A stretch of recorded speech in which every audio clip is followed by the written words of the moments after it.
The Young and the Restless. Spoilers. Full next week, May 18 to 2/2/2026. Welcome back to the channel, everyone. Today is a beautiful day to dive deep into the absolute madness of Genoa City, and we are so ready to unpack all the latest drama with you. You guys, I am deceased. Stop what you are doing right now. Cancel your meetings. Mute your group chats, because I am literally shaking, and we need to talk about this. Now! I am literally filming this while I'm running errands, because I just had to jump on here and vent before my brain completely short circuits. We are not just watching this show anymore, people. We are invested. Like, my actual blood pressure is spiking, and I am personally offended by the sheer audacity of half the population of Genoa City right now. I am totally living for the absolute cinematic mayhem that is unfolding, but at the same time, send help. My soul has actually left my body. It's giving major I cannot even energy. And we are spilling all the tea right now. So buckle up, because this is going to be a bumpy, chaotic ride. Wait, backtrack for a second. I missed a step. Let's start with Lily Winters, because I am genuinely about to scream into a pillow over her life choices. Lily is straight up out of her mind right now. She is actually legitimately starting to soften toward Cain Ashby, the man who is currently holding her dying uncle's life in his hands and using his bone marrow as a corporate bargaining chip to steal Chancellor Winters. Bestie, be for real right now. How are you going to look at this man who is basically extorting your family's legacy out of you in exchange for biological material and think, you know what? I just understand him better than anyone else. What? I was mid skincare when this scene happened, and smeared charcoal mask all over the rug because my jaw hit the floor so hard. Devin Winters is literally standing right there looking at Lily like she has three heads. And honestly, Devin is so valid for this. He thinks Lily is being completely foolish. And for once in my life, I am straight up agreeing with Devin's rigid energy. Devin is looking at this situation and seeing the massive, glaring red flags that Cain is waving around like a parade float, but Lily is basically putting on her rose-colored glasses and ignoring the entire circus. She genuinely thinks that because they have all this messy, toxic history, she somehow has the magical key to understanding his deeply flawed psychology, which is honestly so unhinged. You do not understand him, Lily. You are just trauma bonded to his chaos. Did I say that yet? Ugh. My brain is mush. Moving on. Oh, hold on. I should have mentioned this earlier, but wait, is that a siren outside? Genuinely, the universe is matching my internal screaming right now.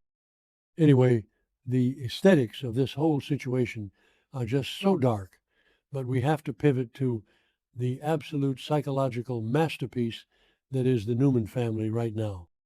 Let's talk about Nick Newman's addiction storyline, because I am literally hyperventilating right now just thinking about the sheer gravity of it.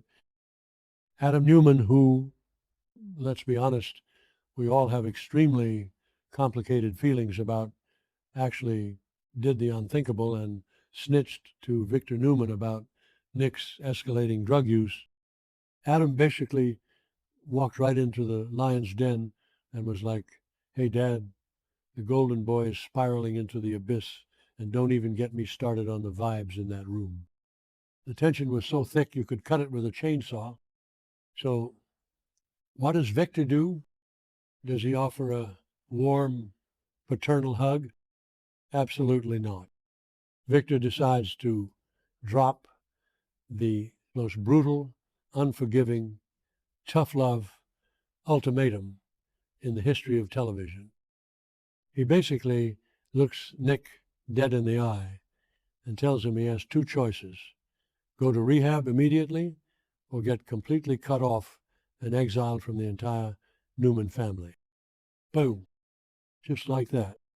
I am calling it the villain arc is about to go nuclear, but honestly, is Victor the villain here, or is he just the only one willing to do what needs to be done?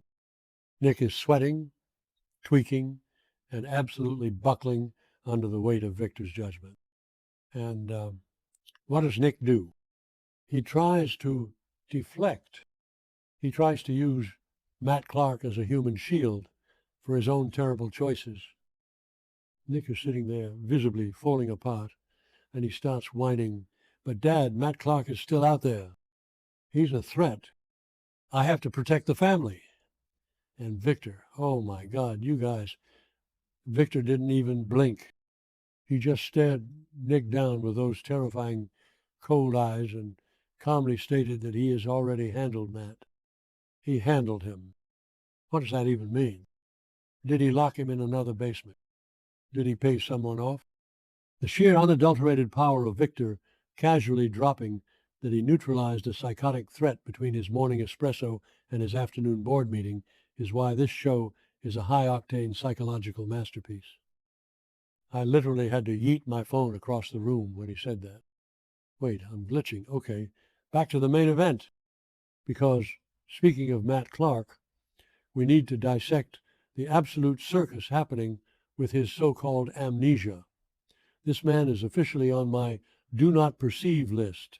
I am so done with his manipulative games. Matt is currently pretending he doesn't know who he is, which, let's be real, is the oldest trick in the soap opera playbook, but the execution is just so messy. The rumor mill is saying that out of all the things Matt could potentially remember, the only tiny fragment of memory that might come back to him is Sienna Bacall throwing rocks at him. Yes, rocks. I am spiraling over this. If Matt wakes up and is like, "I don't know my name, but I know that girl pelted me with gravel," what is that going to do to Sharon Newman's psyche? Sharon is already operating on a razor-thin margin of sanity right now because she's been trying to save Nick and protect Noah. If Matt points the finger at Sienna, Sharon is going to go into full-blown paranoid detective mode. She's going to start questioning everything Sienna has ever said. Did Sienna lie to us this whole time? Is Sienna secretly working with Matt? Is Sienna the mastermind? Sharon's brain is going to buffer so hard she's going to completely lose it. And honestly, same. And poor Noah Newman, like bestie, Noah cannot catch a break to save his life. He finally gets a little bit of romance going with Sienna, and now she's about to be dragged into the center of a Matt Clark amnesia rock-throwing conspiracy. This is going to put a massive, insurmountable roadblock right in the middle of their relationship. I'm manifesting a total dumpster fire by the next update for Noah and Sienna, because there is no way their fragile little romance survives Sharon Newman interrogating Sienna like she's a suspect in a true crime documentary. It's going to be absolute cinematic mayhem, and I am totally living for the chaos. Wait, hold on. Did I even talk about Jack Abbott yet? Oh my God, my soul is physically vibrating from the audacity of this man. Jack Abbott is basically treating his life like a game of 4D chess, but he's playing it blindfolded on the edge of a cliff. Jack is currently trying to manipulate Patty Williams to switch sides and help him take down Victor Newman. Patty Williams, the woman who poisoned Summer, the woman who is completely, undeniably obsessed with Jack and has a track record of extreme, unhinged violence. Jack thinks he can just waltz in, bat his eyelashes, offer her some taboo, forbidden alliance, and she's just going to happily play along as his pawn. Bestie, be for real right now. Patty might be crazy, but she is not stupid. She is a highly intelligent, deeply calculating woman who knows exactly how to play the game when she wants to. Jack is out here thinking he's the puppet master, but he is literally handing the scissors to the person who is about to cut his strings. I am genuinely terrified for Jack, and also Diane is going to absolutely murder him when she finds out he's poking the Patty Williams bear again. I mean, the stakes are astronomical right now. Every single person in this town is making the absolute worst possible choices. And I am sitting here clutching my chest because I am literally too unwell to handle the gravity of these events. Between Lily being delulu over Kane, Nick getting exiled by Victor, Matt's selective rock-throwing amnesia, and Jack trying to outsmart Patty Williams, my grip on reality is slipping. This situation is now my entire personality, and I am not okay. Okay, I need to go scream into a pillow and maybe drink a gallon of water because my throat is raw from yelling at my screen. Let me know what you guys think in the comments, because I am going to be in the replies spiraling with all of you. Manifesting that we all survive next week's episodes. Bye, besties.